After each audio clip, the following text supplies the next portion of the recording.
ഹുക്മ ജീവൻ നൽകും വചനം. ഹുക്മ ഹുക്മ ജ്ഞാനം നൽകും വചനം. ഹുക്മ ജീവൻ നൽകും വചനം. ഹുക്മ ഹുക്മ ജ്ഞാനം നൽകും വചനം. ഈശോമിശിഹായ്ക്ക് സ്തുതിയായിരിക്കട്ടെ. ദൈവിക നിയമങ്ങളിലൂടെയുള്ള പ്രയാണത്തിലാണ് നമ്മൾ ആയിരിക്കുന്നത്. ഇസ്രായേൽ ദൈവം കൊടുത്ത ദൈവിക നിയമങ്ങൾ അത് അവരുടെ ജീവിതത്തിൽ പ്രാവർത്തികമാക്കുമ്പോഴാണ് വാഗ്ദാന ദേശത്തിന്റെ അവകാശികളായിട്ട് അവർ രൂപാന്തരപ്പെടുക. ഈ നിയമങ്ങളെല്ലാം തന്നെ രൂപാന്തരീകരണത്തിന് അനുഭവമാണ്. അതുകൊണ്ട് നമുക്ക് കിട്ടിയിരിക്കുന്ന ദൈവിക നിയമങ്ങൾ, നമ്മൾ അനുവർത്തിക്കുന്ന ചില സത്യങ്ങൾ, ഇതെല്ലാം കർത്താവിനോടുള്ള ബന്ധത്തിൽ വ്യാപരിക്കുമ്പോഴാണ് ദീർഘകാലം ഭൂമിയിൽ ജീവിക്കാൻ പറ്റുന്നത്. നിത്യജീവന്റെ അനുഭവം എന്താണ് എന്ന് ചോദിച്ചു കഴിഞ്ഞാൽ അത് നിയമം തന്നെയാണ്. അതുകൊണ്ടാണല്ലോ ഈശോയെക്കുറിച്ച് പറയുന്നത്, അപ്പസ്തോലന്മാർ പറയുന്നു, കർത്താവ് ഞങ്ങൾ എവിടേക്ക് പോകുന്നത്? നിത്യജീവന്റെ വചസ്സുകൾ നിന്റെ പക്കലുണ്ടല്ലോ. ഈശോയിൽ നിന്ന് കടന്നു വരുന്ന ദിവ്യമായ വചസ്സുകളാണ് നിത്യജീവന്റെ അനുഭവമായിട്ട് മാറുന്നത് പോലെ തന്നെ പഴയ നിയമത്തിലെ ജനത, ഇസ്രായേൽ ജനത ദൈവത്തിന്റെ നാവിൽ നിന്ന് പുറപ്പെടുന്ന ദിവ്യമായ വചസ്സുകളെ നിത്യജീവന്റെ അനുഭവമാക്കി മാറ്റി. അതുകൊണ്ട് കർത്താവിൽ നിന്ന് കടന്നു വരുന്ന വചസ്സുകൾ നമ്മുടെ ജീവിതത്തിൽ നിത്യമായ ജീവിതത്തിന്റെ അനുഭവം ഉണർത്താൻ വേണ്ടിയിട്ട് നമുക്ക് പ്രത്യേകം പ്രാർത്ഥിക്കാം. കൂടുതൽ വചനം വായിക്കാനും ധ്യാനിക്കാനും വിശുദ്ധ കുർബാനയോട് ചേർന്ന് നിന്നുകൊണ്ട് ജീവിക്കാനുമുള്ള ഒരു വലിയ കൃപയ്ക്ക് വേണ്ടി പ്രാർത്ഥിച്ചുകൊണ്ട് ഈ വചനഭാഗത്തിലേക്ക് നമുക്ക് പ്രവേശിക്കാം. പുറപ്പാടിന്റെ പുസ്തകത്തിന്റെ 19 മുതലുള്ള അധ്യായങ്ങളിലേക്ക് നമ്മൾ പ്രവേശിച്ചിരിക്കുകയാണ്. കഴിഞ്ഞ എപ്പിസോഡിൽ ദൈവിക നിയമങ്ങളെക്കുറിച്ചുള്ള ഏതാനും ഒരു രൂപരേഖ നമുക്ക് നൽകുകയുണ്ടായി. ഇന്ന് ആദ്യത്തെ ദൈവിക നിയമമായ കവനന്റ് കോഡിലേക്ക് നമ്മൾ പ്രവേശിക്കുകയാണ്. 19-ാമത്തെ അധ്യായത്തിന്റെ മുതൽ 40 വരെയുള്ള അധ്യായങ്ങളിൽ കിടക്കുന്ന ഭാഗമാണ് കവനന്റ് കോഡ് എന്ന് പറയുന്നത്. അത് വീണ്ടും നമുക്ക് അല്പം കൂടെ ചെറുതാക്കി പറഞ്ഞാൽ 21 മുതൽ 24 വരെയുള്ള അധ്യായങ്ങളിലാണ് പ്രധാനമായും ഈ നിയമസംഹിതയുടെ സാരാംശം കാണുന്നത്. അതുകൊണ്ട് നമുക്കൊന്ന് ഈ വചനഭാഗത്തെ ഒന്ന് മനസ്സിലാക്കുക നല്ലതാണ്. കവനന്റ് കോഡ് എന്നാണ് ഇതിനെ പറയുന്നത്. ഉടമ്പടിയുടെ പത്രിക. എന്താണ് കവനന്റ്? കവനന്റ് അല്ലെങ്കിൽ ഉടമ്പടി എന്ന് പറയുന്നത് ഹെബ്രായ ഭാഷയിൽ ബെറീത്ത് എന്ന വാക്കുകൊണ്ടാണ് അർത്ഥമാക്കുന്നത്. കറാത്ത്, ബെറീത്ത് എന്നിങ്ങനെയുള്ള 2 വാക്കുകളാണ് പഴയ നിയമത്തിൽ ഉപയോഗിക്കുക. ബെറീത്ത് എന്ന വാക്കിനോട് കൂടി കറാത്ത് എന്ന വാക്കുകൂടി ഉപയോഗിക്കുമ്പോൾ കട്ട് എ കവനന്റ് എന്നുള്ള അർത്ഥത്തിലേക്കാണ് ഇത് അർത്ഥമാക്കുക. ഏറ്റവും ആദ്യം വിശുദ്ധ ഗ്രന്ഥത്തിൽ ഉടമ്പടിയെ കുറിച്ച് പ്രതിപാദിച്ചിരിക്കുന്ന ഭാഗം ഉൽപ്പത്തിയുടെ പുസ്തകം 9-ാം അധ്യായം 9-ാം വാക്യമാണ്. അത് ഇപ്രകാരമാണ് ഹെബ്രായ ഭാഷയെ വായിക്കപ്പെടുന്നത്.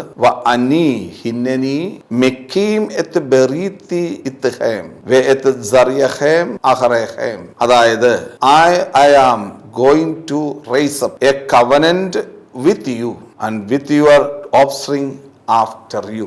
നിന്നോടും നിന്റെ പിൻതലമുറക്കാരോടുമായി ഞാനൊരു ഉടമ്പടി സ്ഥാപിക്കുന്നു. ഉൽപ്പത്തി പുസ്തകം 9-ാം അധ്യായം 9-ാമത്തെ വാക്യത്തിൽ നോഹയ്ക്ക് കർത്താവ് കൊടുക്കുന്ന ആ കൽപ്പനയാണ് ആദ്യത്തെ ഉടമ്പടി എന്ന് പറയുന്നത്. ഉടമ്പടിയിലൂടെ ലഭ്യമാകുന്ന അനുഭവം, ദൈവം നമുക്ക് പിതാവും നാം ദൈവത്തിന്റെ പുത്രനും മകനും ആയിട്ട് മാറുന്ന ഒരനുഭവമാണ് ഉടമ്പടി. I will be your God and you are my people എന്നുള്ള ആഴമായ ബോധ്യമാണ് ഉടമ്പടിയുടെ അനുഭവം എന്ന് പറയുക.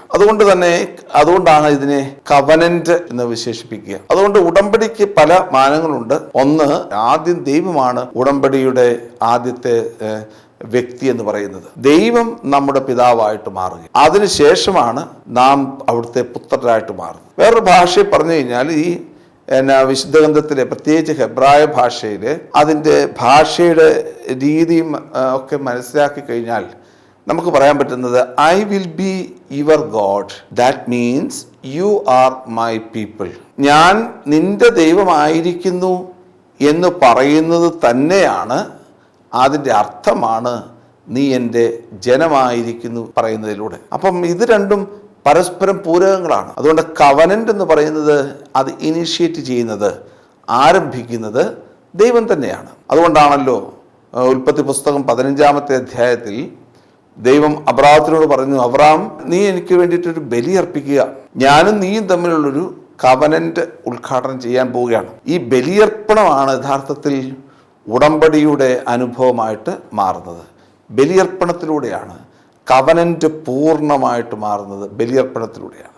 അതുകൊണ്ട് അബ്രാഹാമിനോട് പറയുക, ഞാൻ നിന്നെ അനുഗ്രഹിക്കും, നിനക്ക് ഞാൻ ദേശം തരും, നിനക്ക് ഞാനൊരു പുത്രനെ തരും, അങ്ങനെ നീ ഒരു അനുഗ്രഹമായിട്ട് മാറും.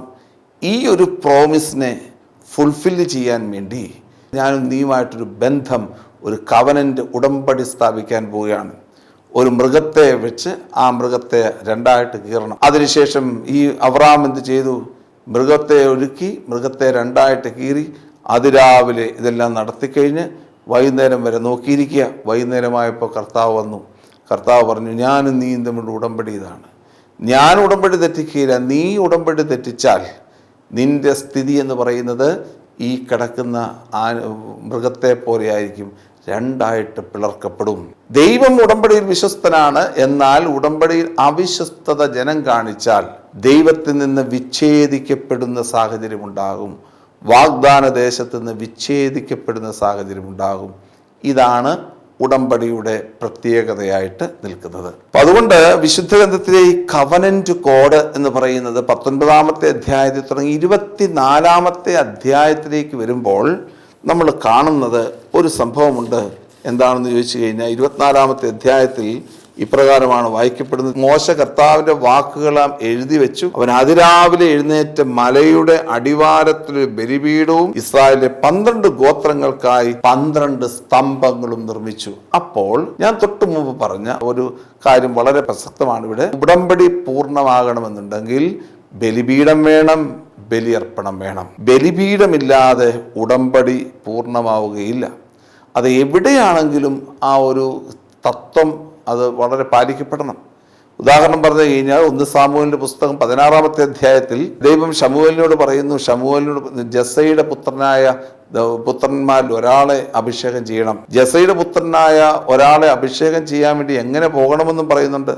ഒരു കാളക്കുട്ടിയെ കൊണ്ടുവന്ന് ബലിയർപ്പിക്കാൻ വേണ്ടിയിട്ട് പോകണം. ഈ ശമൂവേൽ കാളക്കുട്ടിയെ കൊണ്ടുപോയി ബലിയർപ്പിക്കാൻ വേണ്ടി കൊണ്ടുപോകുന്നു. ബലിയുടെ മധ്യത്തിൽ നിന്നുകൊണ്ട് ഓരോ പുത്രന്മാരെയും വിളിക്കുന്നു. ആരെയും തന്നെ ഇഷ്ടപ്പെടുന്നില്ല. അവസാനം ചോദിക്കുന്നു, ആരെങ്കിലും ഉണ്ടോ? ഒരാളുണ്ടെന്ന് പറഞ്ഞു. അവശിഷ്ട ഭാഗമായ ദാവീദ് വരുന്നു. ദാവീദിന് മേൽ തലയിൽ കൈവച്ച് പ്രാർത്ഥിക്കുന്നു. ഇതാ ഉടമ്പടി ഉറപ്പിക്കുന്നു. അതിൻ്റെ ബാക്ക്ഗ്രൗണ്ട് എന്താണ്? ബലിയർപ്പണം. പുതിയ നിയമത്തിലേക്ക് വരുമ്പോൾ പുതിയ ഉടമ്പടി, ഞാൻ നിങ്ങൾക്ക് വേണ്ടി ഒരു പുതിയ ഉടമ്പടി തരുന്നു, നിങ്ങൾ പരസ്പരം സ്നേഹിക്കുവിനെന്ന് പറഞ്ഞുകൊണ്ട് ഉടമ്പടിയെ നവീകരിക്കുന്ന മിശിഹായെ കാണുന്നു. അവിടെയും ഉടമ്പടിയുടെ പൂർത്തീകരണം വിശുദ്ധ ബലിപീഠമായിട്ട് മാറുന്നു, കർത്താവിൻ്റെ ബലിയർപ്പണമായിട്ട് മാറുന്നു. അതുകൊണ്ട് ഉടമ്പടി എപ്പോഴും നവീകരിക്കപ്പെടുന്നത് ബലിയർപ്പണത്തിലൂടെയാണ് എന്ന കാര്യം പ്രത്യേകം ഓർക്കുക. അതാണ് മോശ 24-ാമത്തെ അധ്യായത്തിൻ്റെ 4-ാമത്തെ വാക്യത്തിൽ അവതരിപ്പിച്ചിരിക്കുന്നത്. അപ്പോൾ ഉടമ്പടിയുടെ പത്രിക ഇങ്ങനെയാണ്. ഇനി ഉടമ്പടിയുടെ പത്രികയുടെ പ്രധാനപ്പെട്ട സവിശേഷത 3 നമുക്ക് തിരിക്കാം. 1 ദവറീം, 2 മിഷ്പത്തീം, 3 ഹുക്കീം. അതായത് ഉടമ്പടികളെ, പുറപ്പാട് പുസ്തകത്തിലുള്ള കവനന്റ് കോഡിനെ നമുക്ക് 3 ഭാഗങ്ങളായിട്ട് തിരിക്കാം.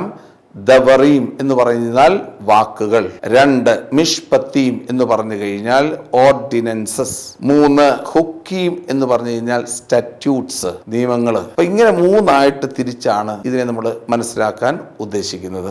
ഈ പുറപ്പാടിന്റെ പുസ്തകത്തിലെ ഉടമ്പടിയുടെ പത്രിക കൊടുക്കുന്നതിന് മുമ്പ് ഉണ്ടാകുന്ന സംഭവങ്ങളെ മനോഹരമായ രീതിയിൽ 19-ാമത്തെ അധ്യായം വിശേഷിപ്പിക്കുന്നുണ്ട്.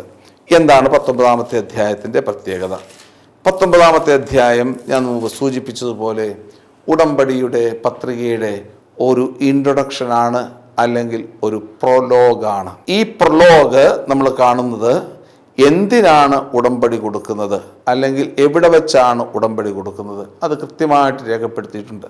ഇസ്രായേൽ ജനം റഫദീമിൽ നിന്ന് പുറപ്പെട്ടതിൻ്റെ, ഈജിപ്തിൽ നിന്ന് പുറപ്പെട്ടതിൻ്റെ 3-ാം മാസം 1-ാം ദിവസം ഇസ്രായേൽക്കാർ സീനായ് മരുഭൂമിയിലെത്തി.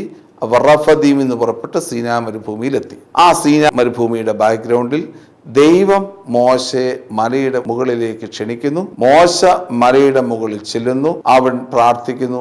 അപ്പോൾ ഉണ്ടാകുന്ന അനുഭവങ്ങൾ. എന്തിനാണ് ഇത് കൊടുക്കുന്നത്? 5-ാമത്തെ വാക്യത്തിൽ പറയുന്നു, ഇതാ എന്റെ വാക്ക് കേൾക്കുകയും എന്റെ ഉടമ്പടി പാലിക്കുകയും ചെയ്ത നിങ്ങൾ എല്ലാ ജനങ്ങളിലും വെച്ച് എനിക്ക് പ്രിയപ്പെട്ട സ്വന്തം ജനമായിരിക്കും. കാരണം ഭൂമി മുഴുവൻ എൻ്റേതാണ്. നിങ്ങൾ എനിക്ക് പുരോഹിത രാജ്യവും വിശുദ്ധ ജനവുമായിരിക്കും. ഇവയാണ് ഇസ്രായേൽക്കാർ കേൾക്കേണ്ട വാക്കുകൾ ഇതിനു വേണ്ടിയിട്ടാണ് ഉടമ്പടി കൊടുക്കപ്പെടുന്നത്. എന്നിട്ട് എന്ത് ചെയ്തു? മോശ മലയുടെ മുകളിലേക്ക് പോയി. ആളുകളെല്ലാം താഴെ നിൽക്കുന്നു. ഈ മലയുടെ അടുത്തേക്ക് അടുക്കരുത് എന്നും പറഞ്ഞുകൊണ്ട് മോശ ഇസ്രായേൽ ജനങ്ങൾക്ക് നിർദ്ദേശം കൊടുക്കുന്നു. ഈ മലയുടെ അടുത്തേക്ക് ഏതെങ്കിലും ഒരു കന്നുകാലിയോ പശുവോ കാളയോ എന്തെങ്കിലും അടുത്തു കഴിഞ്ഞാൽ അത് കല്ലെറിഞ്ഞ് കൊല്ലപ്പെടണം. അതിൻ്റെ മാംസം പോലും എടുത്ത് ഉപയോഗിക്കരുത്. അത്രമാത്രം വിശുദ്ധമാണ് ഈ സീനായ് മല എന്നതിൻ്റെ സൂചനയാണ് ഇവിടെ കൊടുത്തിരിക്കുന്നത്. ആളുകളെല്ലാം സീനായ് മലയുടെ അടിവാരത്ത് നിൽക്കുമ്പോൾ അവർ കാണുന്നത് അഗ്നിയും ധൂപപടലവും അതുപോലെ തന്നെ അതിഭയങ്കരമായിട്ടുള്ള കോളിളക്കങ്ങളും മാത്രമാണ്. കാരണം അവരുടെ ആ വലിയ ദൈവത്തിൻ്റെ സാന്നിധ്യം മലയുടെ മുകളിലേക്ക് ഇറങ്ങി വരുന്ന ഒരു ദിവ്യമായ അനുഭവമാണ് ഇവിടെ കാണുന്നത്. ഞാൻ നേരത്തെ കഴിഞ്ഞ എപ്പിസോഡിൽ സൂചിപ്പിച്ചതുപോലെ ഈ സീനായ് മലയുടെ ദൈവത്തിൻ്റെ മഹത്വം അതേപോലെ തന്നെയാണ് ജെറുസലേമിൽ കാണുന്ന ദൈവത്തിൻ്റെ മഹത്വം. ദൈവത്തിൻ്റെ മഹത്വം ജെറുസലേമിലേക്ക് ഇറങ്ങി വന്നപ്പോഴാണ് ദൈവിക നിയമങ്ങളെ അവിടുന്ന് കൊടുക്കുന്നത്. അതാണ് എസെക്കിയേലിന്റെ പുസ്തകം 43 അധ്യായം 3 വാക്യത്തിൽ നവീകരിക്കപ്പെട്ട ദേവാലയത്തിൻ്റെ ഉള്ളിലേക്ക് ദൈവത്തിൻ്റെ മഹത്വം ഇറങ്ങി വരുന്നു. ആ മഹത്വം കടന്നു വരുമ്പോൾ വീണ്ടും നിയമങ്ങൾ കൊടുക്കുകയാണ്. ആരൊക്കെയാണ് ഈ ദേവാലയത്തിലേക്ക് പ്രവേശിക്കേണ്ടത്, എന്തൊക്കെയാണ് സാദോക്ക് പ്രീസ്റ്റിൻ്റെ പ്രധാനപ്പെട്ട ഉത്തരവാദിത്തങ്ങൾ, എങ്ങനെയാണ് സാക്രിഫൈസുകളൊക്കെ നടത്തേണ്ടത് എന്നതിനെക്കുറിച്ചുള്ള വിവിധങ്ങളായിട്ടുള്ള വർണ്ണനകളാണ് 44 മുതലുള്ള അധ്യായങ്ങളിൽ രേഖപ്പെടുത്തിയിരിക്കുക. അതുകൊണ്ട് യഥാർത്ഥത്തിൽ ഈ ദൈവിക നിയമങ്ങളുടെ ഈ തെയോഫനി ദൈവ സാന്നിധ്യത്തിൻ്റെ അനുഭവം ജെറുസലേം ദേവാലയത്തിൽ അനുഭവപ്പെട്ട ആ അനുഭവത്തിന് തുല്യമാണ്. അതിൻ്റെ ഒരു റെപ്ലിക്കയായിട്ടാണ് സീനായ് മലയുടെ അനുഭവത്തിലൂടെ അവതരിപ്പിച്ചിരിക്കുന്നത്. എന്നിട്ട് അതിൻ്റെ ഇടയിൽ നിന്നുകൊണ്ടാണ് ദൈവം മോശയ്ക്ക് ഈ നിയമങ്ങൾ പറഞ്ഞു കൊടുക്കുന്നു. മോശ ജനങ്ങളെ ദൈവിക നിയമങ്ങൾ പഠിപ്പിക്കുന്നു.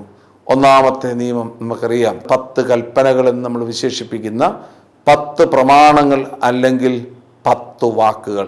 അതിനെയാണ് ദവറീം എന്നതുകൊണ്ട് ഉദ്ദേശിക്കുക. 10 പ്രമാണങ്ങൾ അടങ്ങിയിരിക്കുന്ന പുസ്തകം ഒരു കൃത്യമായ ഭാഷയിൽ പറഞ്ഞാൽ ഹിത്യരുടെ നിയമസംഹിതയിലെ പ്രലോഗ് എങ്ങനെയാണോ അതുപോലെയാണ് രൂപീകരിക്കപ്പെട്ടിരിക്കുന്നത്. ആരുമായിട്ടാണ് ഈ ട്രീറ്റി നടത്തുന്നത് എന്നതിനെക്കുറിച്ചുള്ള സൂചന. ഞാനും നീയും തമ്മിൽ, ഇസ്രായേൽ ജനവും തമ്മിൽ ഒരു ട്രീറ്റി നടത്തുന്നു, ഒരു ഉടമ്പടി നടത്തുന്നു എന്നുള്ള സൂചനയാണ് പ്രധാനമായിട്ടും കൊടുക്കുന്നത്.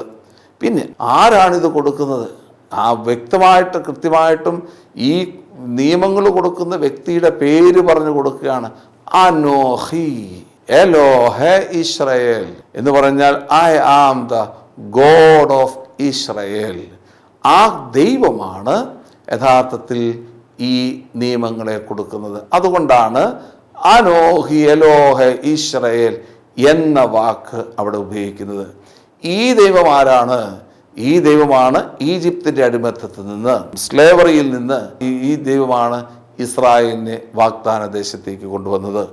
അതുകൊണ്ട് ഞാനല്ലാതെ മറ്റൊരു ദൈവം നിനക്ക് ഉണ്ടാകരുത് എന്ന് പറഞ്ഞു തുടങ്ങുന്ന 10 വാക്കുകളാണ് പ്രധാനമായിട്ടും 20-ാമത്തെ അധ്യായത്തിൻ്റെ കണ്ടന്റായിട്ട് നിൽക്കുന്നത്. ഇനി 20-ാമത്തെ അധ്യായത്തിൻ്റെ സമാപനത്തിലേക്ക് നോക്കിക്കഴിയുമ്പോൾ വീണ്ടും നമുക്ക് ഇതൊക്കെ പറഞ്ഞതിന് ശേഷം നോക്കിക്കേ, 18-ാമത്തെ വാക്യം നോക്കിക്കേ. ഇടിമുഴക്കവും കാഹളധ്വനിയും കേൾക്കുകയും മിന്നൽ പിണരുകളും മലയിൽ നിന്നുയർന്ന പുകയും കാണുകയും ചെയ്തപ്പോൾ ജനമെല്ലാം ഭയന്ന് വിറച്ച് അകലെ മാറി നിന്നു. അവർ മോശയോട് പറഞ്ഞു, നീ തന്നെ ഞങ്ങളോട് സംസാരിച്ചാൽ മതി, ഞങ്ങൾ കേട്ടുകൊള്ളാം, ദൈവം ഞങ്ങളോട് സംസാരിക്കാതിരിക്കട്ടെ.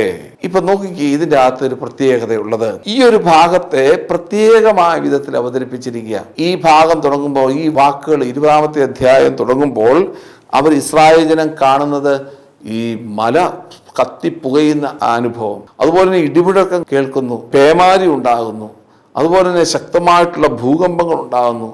അതിൻ്റെ നടുവിൽ വിറച്ച് നിൽക്കുന്ന ഒരു ജനതയുടെ ഇടയിലൂടെ മോശ മലയുടെ മുകളിലേക്ക് കയറിപ്പോയി ഈ നിയമങ്ങൾ പറഞ്ഞു തരുന്നു. വീണ്ടും ആ ഇടിമുഴക്കങ്ങളും ഇതെല്ലാം പേമാരിയും ഉണ്ടാകുന്നു എന്ന് പറഞ്ഞാൽ ഒരു സെക്ഷൻ അവസാനിക്കുകയാണ് ഇവിടെ ചെയ്യുന്നത്.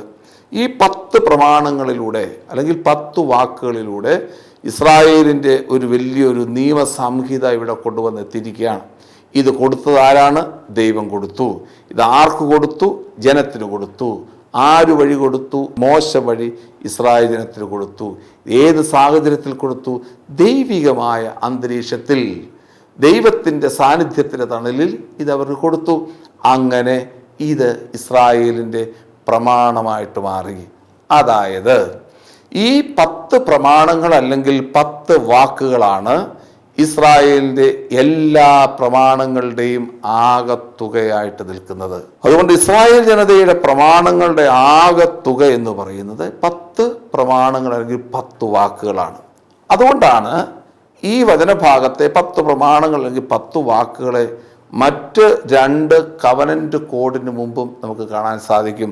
ലേവിയുടെ പുസ്തകത്തിലെ കവനന്റ് കോഡായ ഹോളിനെസ് കോഡിൽ ഈ പുസ്തകത്തിന് കൊടുത്തിരിക്കുന്ന അല്ലെങ്കിൽ ഈ 10 പ്രമാണങ്ങൾ 19-ാമത്തെ അധ്യായത്തിലാണ് കൊടുത്തിരിക്കുന്നത്, കവനന്റ് കോഡിന്റെ ആരംഭത്തിൽ തന്നെ. രണ്ടാമതായിട്ട് ഡ്യൂട്രോണമിയുടെ പുസ്തകത്തിൽ, നിയമാവർത്തന പുസ്തകത്തിൽ 5-ാം അധ്യായത്തിലാണ് ഇത് കൊടുത്തിരിക്കുന്നത്. അപ്പോൾ ഓരോ നിയമങ്ങളും ആരംഭിക്കുന്നതിന് തൊട്ടു മുമ്പ് ഈ നിയമസംഹിത 10 കൽപ്പനകൾ കൊടുക്കുന്നതിലൂടെ പറയുന്നത് ഇപ്രകാരമാണ്: ഈ നിയമസംഹിതയിൽ ഉൾപ്പെട്ട കാര്യങ്ങളിൽ നിന്നൊക്കെ വ്യത്യസ്തമായി ഇത് കൊടുത്തത് ദൈവമാണ്.